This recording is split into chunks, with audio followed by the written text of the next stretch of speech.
हम सफल नहीं हो पाए।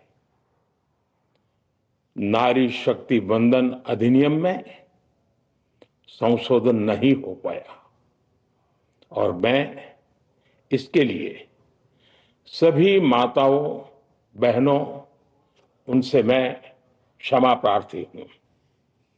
साथियों, हमारे लिए देश हित सर्वोपरि है, लेकिन जब कुछ लोगों के लिए दल हित सब कुछ हो जाता है, दल हित देश हित से बड़ा हो जाता है, तो नारी शक्ति को, देश हित को इसका खामियाजा उठाना पड़ता है। इस बार भी यही हुआ है। कांग्रेस, डीएमके, टीएमसी और समाजवादी पार्टी जैसे दलों की स्वार्थी राजनीति का नुकसान देश की नारी शक्ति को उठाना पड़ा है। साथियों, कल देश की करोड़ों महिलाओं की नजर संसद पर थी। देश की नारी शक्ति देख रही थी। मुझे भी ये देखकर बहुत दुख हुआ कि जब ये नारी हित का प्रस्ताव गिरा तो कांग्रेस, डीएमके, टीएमसी, सपा जैसी परिवारवादी पार्टियां खुशी से तालियां बजा रही थी। महिलाओं से उनके अधिकार छीनकर ये लोग मेजें थपथपा रहे थे। महिलाओं से उनके अधिकार छीनकर ये लोग मेजें थपथपा रहे थे। उन्होंने जो किया वो केवल टेबल पर थाप नहीं थी, वो नारी के स्वाभिमान पर, उसके आत्मसम्मान पर चोट थी। और नारी सब भूल जाती है, अपना अपमान कभी नहीं भूलती। इसलिए संसद में कांग्रेस और उसके सहयोग के उन सबके व्यवहार की कसक हर नारी के मन में हमेशा रहेगी। देश की नारी जब भी अपने क्षेत्र में इन नेताओं को देखेगी तो वो याद करेगी कि इन्हीं लोगों ने संसद में महिला आरक्षण को रोकने का जश्न मनाया था, खुशियां मनाई थी। कल संसद में नारी शक्ति वंदन संशोधन का जिन भी दलों ने विरोध किया है, उनसे मैं दो टूक कहूंगा। ये लोग नारी शक्ति को फॉर ग्रांटेड ले रहे हैं। वो ये भूल रहे हैं कि 21वीं सदी की नारी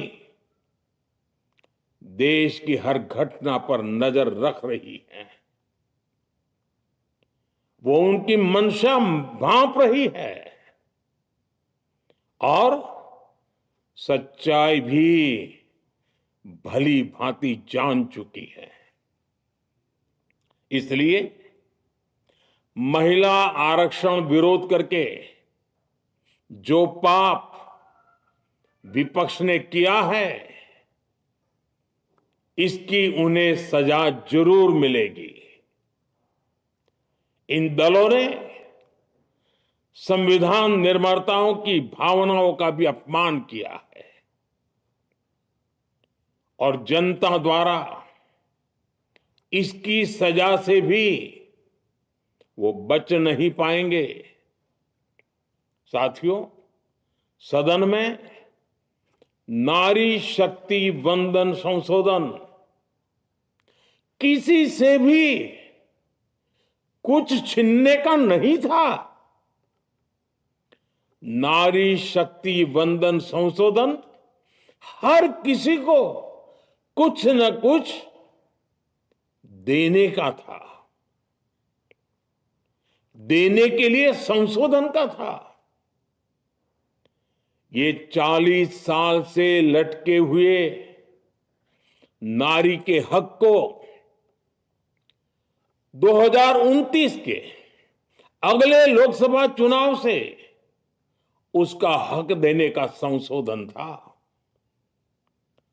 नारी शक्ति वंदन संशोधन 21वीं सदी के भारत की नारी को नए अवसर देने, नई उड़ान देने, उसके सामने से बाधाएं हटाने का महायज्ञ था।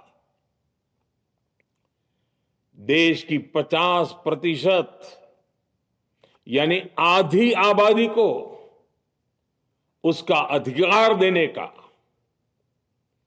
साफ नियत के साथ, ईमानदारी के साथ किया गया एक पवित्र प्रयास था। नारी को भारत की विकास यात्रा में सहयात्री बनाने और सबको जोड़ने का प्रयास था। नारी शक्ति वंदन संशोधन समय की मांग है।